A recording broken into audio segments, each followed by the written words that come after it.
मधला मधला एक पट्टा आहे, साईड पट्टा एक पाहिजे, त्याच्या साईडला 5 फूट तरी जागा पाहिजे. आपण जसं सिटीमध्ये सायकल स्वार ते पट्टा साईड पट्टा दिलेला असतो फुटपाथ, त्याच टाइप मध्ये असं दिंडीला पण पाहिजे साईडने. आता झाडं झुडपं या बाजूने काढलेलेच नाही, हलगर्जीपणा केलाय. हे महाराष्ट्र शासनाचं काम आहे. दादा असणं अशी परिस्थिती असते का? ते तर नसतीच हो. तर दादा स्वतः नव्हता नुसता, पूर्ण महाराष्ट्र दादा जो बोलेल ते करून दाखवेल देव. वारकऱ्यांना सुविधा चांगली द्यायची. वारकऱ्या एक नंबर सुविधा द्यायचा. दादांची तुम्हाला आठवण येते का ते? अजून आठवण येते, अजून आठवण येते. आपल्या महाराष्ट्राची शान होती ती, साईड पट्ट्यांवरती कुठंच काही दिसलं नसतं.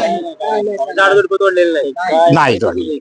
हे 5 समोर पहा तुम्ही, समोर पण दिसतंय बघा, ते लिंबा झाड आहे ते. तर कमीत कमी वर्षे तरी शेंडे जरी काढशे लागले असते. अडतं येते वरचा जे बसतो ट्रक मध्ये, कसे लोक पाहतात वर कॅबिन वर बसतात का, कोणाचे पिशवी असतात, त्याला त्याचे अडकून जाऊ शकतात वरच्या वर. अशा परिस्थिती शासनाने लाखो रुपये खर्च करून साईड पट्ट्या नीट केल्या नाही. 5 फूट तरी साईड पट्ट्या पाहिजेत आणि झाडं कम्प्लीट काढलेली पाहिजे. एवढं हा वर चालता येईल.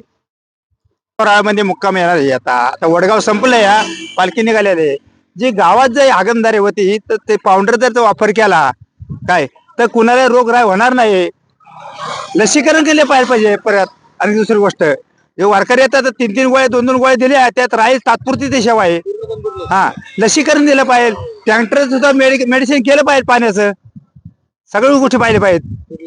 जे पाणी भरता तुम्ही, गटराचं पाणी कुठलं आहे, सांडपाणी ते बोर घेतला तिथलं आहे का कुठलं आहे, त्याचे पण मेडिसिन केलं पाहिजे. बरोबर का नाही, त्या गोष्टी पाहिजे. हा.